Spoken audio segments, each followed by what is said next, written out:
सबको जय मसीह की सुबह की बरकत, यीशु की बरकत प्रोग्राम में आपका स्वागत है। और एक बार फिर परमेश्वर का वचन हम आपके सामने लेकर आए हैं और आज हम एक ऐसे विषय को देखेंगे जो कि हम एक पत्री में से लेंगे जो पौलुस ने लिखी थी। सो पौलुस की पत्री फिलिपियों के नाम, उस पत्री में से हम देखेंगे। और जो हमारा विषय है, जो इस पूरी श्रृंखला में, ये एक वचन नहीं है, ये एक दिन का वचन नहीं है, लेकिन पूरी श्रृंखला हम इसकी बनाएंगे और फिलिपियों की पत्री से हम बातचीत करेंगे। और जो विषय है जिस पे हम बात करेंगे वो है आनंद, परमेश्वर का आनंद। और कुछ आयतें, कुछ वचन मैं आपके लिए पढ़ दूंगा। फिलिपियों की पत्री उसका पहला अध्याय 3 से 6, फिलिपियों की पत्री उसका पहला अध्याय 3 से 6 वचन। मैं जब जब तुम्हें स्मरण करता हूं तब तब अपने परमेश्वर का धन्यवाद करता हूं, और जब कभी तुम सब के लिए विनती करता हूं तो सदा आनंद के साथ विनती करता हूं, इसलिए कि तुम पहले दिन से लेकर आज तक सुसमाचार के फैलाने में मेरे सहभागी रहे हो। मुझे इस बात का भरोसा है कि जिसने तुम्हें अच्छा काम आरंभ किया वही उसे यीशु मसीह के दिन तक पूरा करेगा। एक और वचन है फिलिपियों 1 का 18। तो क्या हुआ केवल ये कि हर प्रकार से, चाहे बहाने से चाहे सच्चाई से, मसीह की कथा सुनाई जाती है और मैं इससे आनंदित हूं और आनंदित रहूंगा। फिलिपियों 2:1। तो मेरा ये आनंद पूरा करो कि एक मन रहो और एक ही प्रेम, एक ही चित्त और एक ही मनसा रखो। फिलिपियों 2:6-8। जिसने परमेश्वर के स्वरूप में होकर भी परमेश्वर के तुल्य होने को अपने वश में रखने की वस्तु ना समझा, वरन अपने आप को ऐसा शून्य कर दिया और दास का स्वरूप धारण किया और परमेश्वर की समानता में हो गया और मनुष्य के रूप में प्रकट होकर अपने आप को दीन किया और यहां तक आज्ञाकारी रहा कि मृत्यु, हाँ, क्रूस की मृत्यु भी सह ली। फिलिपियों 2:17 और 18। यदि तुम्हारे विश्वास के बलिदान और सेवा के साथ अपने लहू भी बहाना पड़े तो भी मैं आनंदित हूं और तुम सबके साथ आनंद करता रहूंगा। वैसे ही तुम भी आनंदित हो और मेरे साथ आनंद करो। फिलिपियों 4:4। प्रभु में सदा आनंदित रहो, मैं फिर कहता हूं आनंदित रहो। फिलिपियों 4:6-8। किसी भी बात की चिंता मत करो, परंतु हर बात में तुम्हारे निवेदन, प्रार्थना, विनती के द्वारा धन्यवाद के साथ परमेश्वर के सन्मुख उपस्थित किए जाएं। तब परमेश्वर की शांति, जो सारी समझ से बिल्कुल परे है, तुम्हारे हृदय और तुम्हारे विचारों में मसीह यीशु में सुरक्षित रहेगी। अब ये जो सारे वचन हमने पढ़े हैं, ये आनंद के विषय में हैं, ये खुशी के विषय में है, परमेश्वर में आनंद करने के विषय में है। और वो ऐसी बातें भी करता है कि हमें परमेश्वर का सुसमाचार प्रचार करना है, हमें प्रार्थना करनी है, विनती करनी है, और ये सब कुछ हमें करना है आनंद के साथ। लेकिन एक बात हमें ध्यान रखने वाली है कि जब पौलुस ये बातें लिख रहा है, आनंद की बातें लिख रहा है, तो उसकी जो परिस्थिति है वो ऐसी नहीं दिखती कि वो आनंद कर सकता है। मेरे कहने का क्या मतलब है? जब पौलुस ये पत्री लिखता है फिलिपियों की कलीसिया को, उस समय पौलुस खुद बंदी गृह में था, जेल में था। जी हां, सुसमाचार प्रचार करने के कारण से उसे रोम में पकड़ लिया गया था और उसे जेल में डाला गया था। और उस समय है पौलुस ये पत्री लिखता है। निराश होने के बावजूद, व्याकुल होने के बावजूद, वो व्याकुल हो सकता था, वो निराश हो सकता था, उसके पास हर वो कारण था कि वो उदास हो सकता था, गमगीन हो सकता था। लेकिन उस जेल में रहकर, उस रोमी जेल में रहकर वे आनंद की पत्री लिखता है। और वो अपनी परिस्थिति की बात नहीं करता, वो लोगों को फिर भी प्रोत्साहन करने की बात करता है। अब हम अपने बारे में ही ले लें। जब हमारे जीवन में कोई समस्या आती है, जब हमारे जीवन में कोई परेशानी आती है, तो सिर्फ फिर हम हमारे बारे में सोचते हैं, हमारे बारे में हम विचार करते हैं, हम अपने बारे में सोचते हैं कि मैं इससे बाहर कैसे आऊंगा, मैं इस परेशानी से बाहर कैसे आऊंगा, मैं इस व्याकुलता से बाहर कैसे आऊंगा। लेकिन पौलुस क्या करता है? पौलुस फिलिपियों को पत्री लिखता है और उस पत्री में वो आनंद की बातें करता है, वो सुसमाचार प्रचार करने की बातें करता है, वो अपने आप को संतुष्ट रखने की बातें करता है। और फिलिपियों की जो कलीसिया है, उसकी स्थापना पौलुस की दूसरी मिशनरी जर्नी में हुई थी।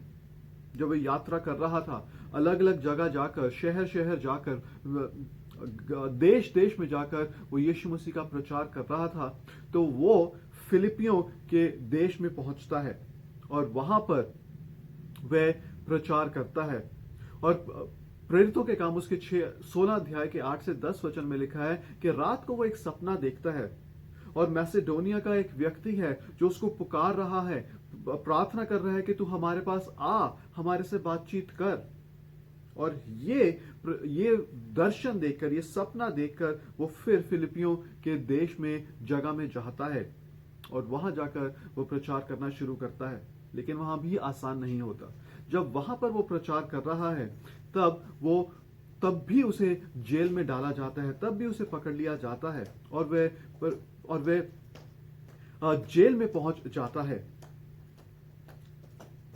और तब उस समय वो और सिलास जो हैं वो गीत गा रहे होते हैं, परमेश्वर की स्तुति कर रहे होते हैं, परमेश्वर की आराधना कर रहे होते हैं। और एकदम से परमेश्वर की ओर से एक भूचाल आता है, एक भूकंप आता है, सारे दरवाजे खुल जाते हैं, सारे जो जितने भी द्वार थे जेल के वो खुल जाते हैं, उनकी जो बेड़ियां थी वो गिर जाती हैं। और पौलुस और सिलास के पास बहुत अच्छा मौका होता है कि वे जेल से निकल जाएं, वे जेल से बाहर चले जाएं, लेकिन वे ऐसा नहीं करते। और उस समय वहां का जो जेलर है वो ये सोचता है, जब ये भूचाल आता है, हर जगह ही धूल है, वो ये सोचता है कि सारे कैदी जो हैं भाग गए हैं, और वो अपना चाकू निकालकर अपने आप को मारने लगता है, क्योंकि वो बहुत ही विश्वास योग्य जेलर था। वो नहीं चाहता था किसी तरह से भी उसके काम पर कोई भी सवाल उठाए। लेकिन फिर पौलुस वहां से चिल्लाता है और कहता है कि हे जेलर, तू रुक जा, तो अपने आप को मत मार, हम सब यहीं पे हैं। और फिर वो जेलर ये कहता है कि मैं बचने के लिए क्या करूं। और फिर पौलुस परमेश्वर का वचन उसे सुनाता है, और बाइबल कहती है कि वो और उसका घराना जो है वे बच जाते हैं, वे उद्धार पाते हैं। और फिर मालूम चलता है कि वो जो सपने में जो मैसेडोनिया का इंसान दिखा था कि तू हमारे पास आ, तो वो शायद हो सकता है कि यही जेलर हो जो अपने और अपने परिवार को बचाना चाहता होगा, यीशु मसीह को अपना उद्धारकर्ता ग्रहण करता है। और इस पत्री में, फिलिपियों की पत्री में, पौलुस अपनी परिस्थिति की बात ज्यादा नहीं करता, लेकिन वो बात करता है, अपनी नजरें स्वर्ग में लगाने की बात करता है। अपना जो मन है वो स्वर्ग की बातों पर लगाने की बात करता है।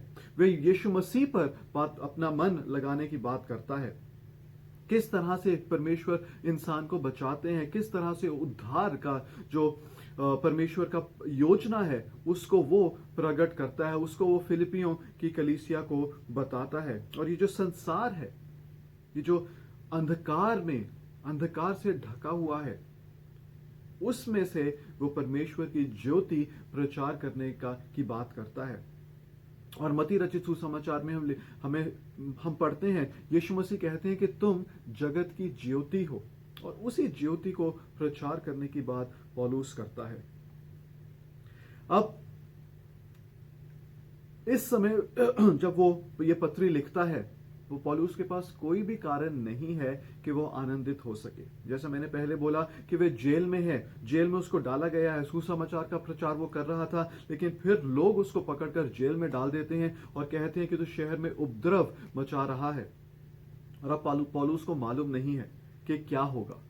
उसका जो कचहरियों में केस है वो अब आने वाला है। ये भी हो सकता है कि उसको फांसी दे दी जाए, उसको मार दिया जाए, लेकिन फिर भी वे आनंद की बातें करता है।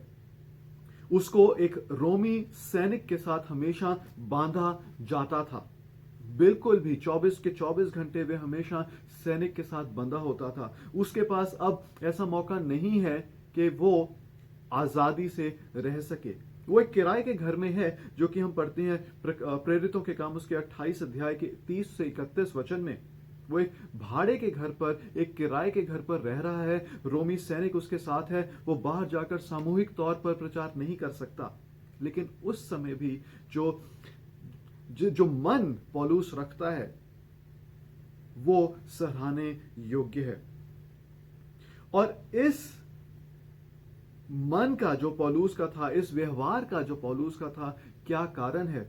वो इसी पत्री में, फिलिपियों की पत्री में वो मन की बात करता है कि हमारा मन जो है, हमारा व्यवहार जो है, हमारा जो एटीट्यूड है वो किस तरह का होना चाहिए।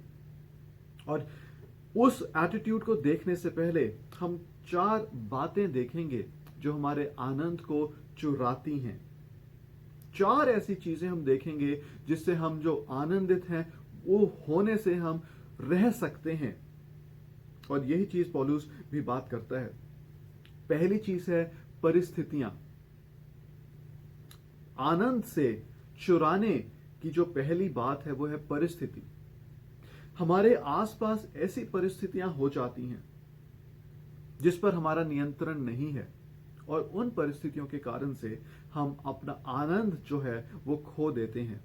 अब उदाहरण के लिए, हम सुबह सुबह हम ऑफिस जा रहे हैं और रेड लाइट सिग्नल आ जाता है, ट्रैफिक लाइट्स आ जाती हैं और वो कुछ लंबा समय तक रहती हैं।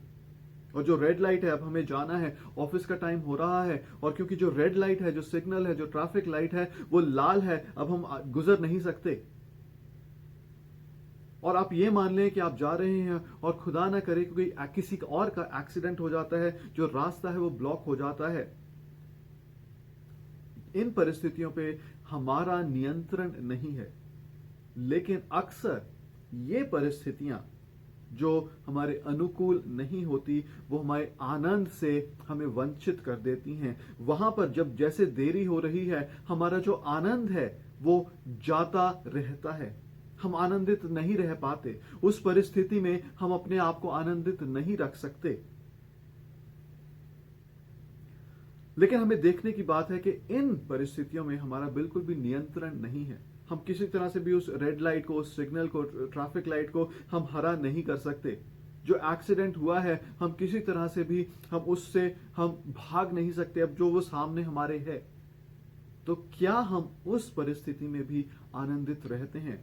तो ये पहली बात है जो हमें आनंद से वंचित करती है, परिस्थितियां। दूसरी बात है, दूसरी जो चीज है वो है लोग। लोग हमें आनंदित नहीं रहने देते।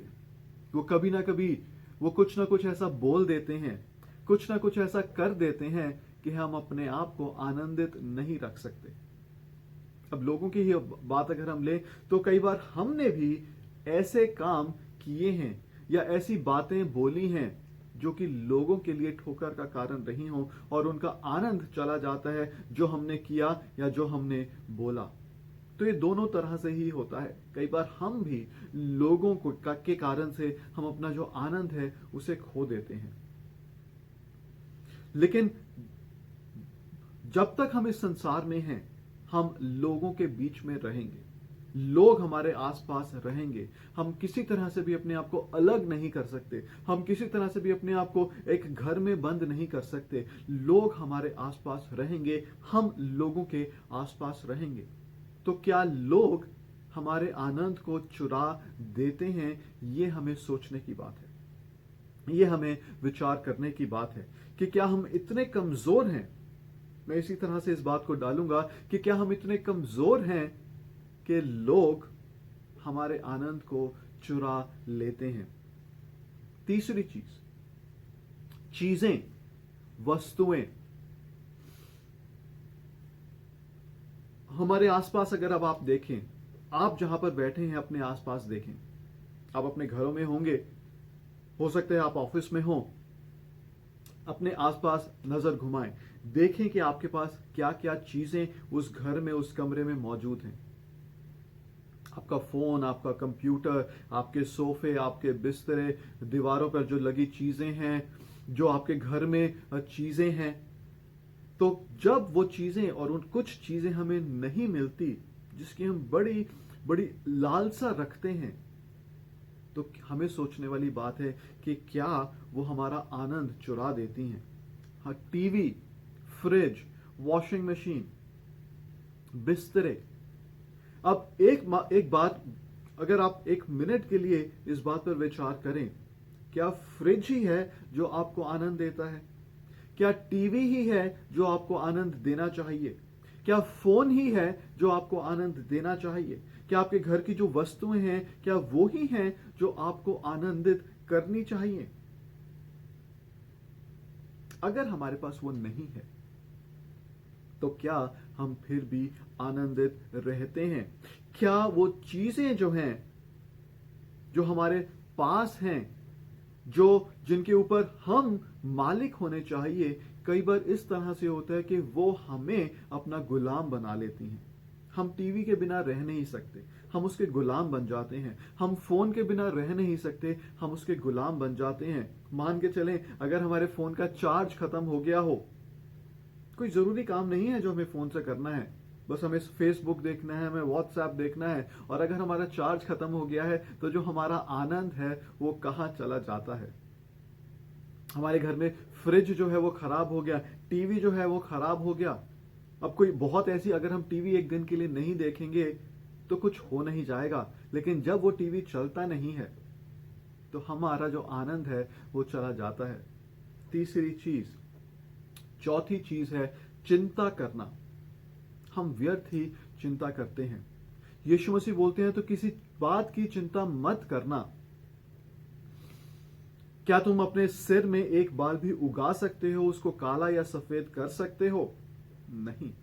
लेकिन फिर भी हम व्यर्थ ही बातों की, चीजों की, परिस्थितियों की, लोगों की हम चिंता करना शुरू कर देते हैं। और जब हम चिंता करते हैं तो हमारी सेहत पे भी प्रभाव पड़ता है। हम चिंता इतनी ज्यादा करना शुरू कर देते हैं कि हम वो चिंता करते करते हम बीमार हो जाते हैं। हमारे अंदर बीमारियां आ जाती हैं। जो दवा है वो उस बीमारी को तो दूर कर सकती है, लेकिन जो उसके पीछे का कारण है उसको दवाई दूर नहीं कर सकती। पौलुस के पास हर एक कारण था कि वो चिंतित होता। उसका जो उद्देश्य था प्रचार करने का वो बहुत सही था। वो परमेश्वर की इच्छा को पूरा कर रहा था प्रचार करते हुए, लेकिन प्रचार करने के कारण से, यीशु मसीह का सुसमाचार प्रचार करने के कारण से, लोगों तक पहुंचाने के कारण से उसे पकड़ लिया जाता है, जेल में डाल दिया जाता है। उसके पास हर एक कारण है चिंता करने के लिए, अपने भविष्य के विषय में सोचने के लिए।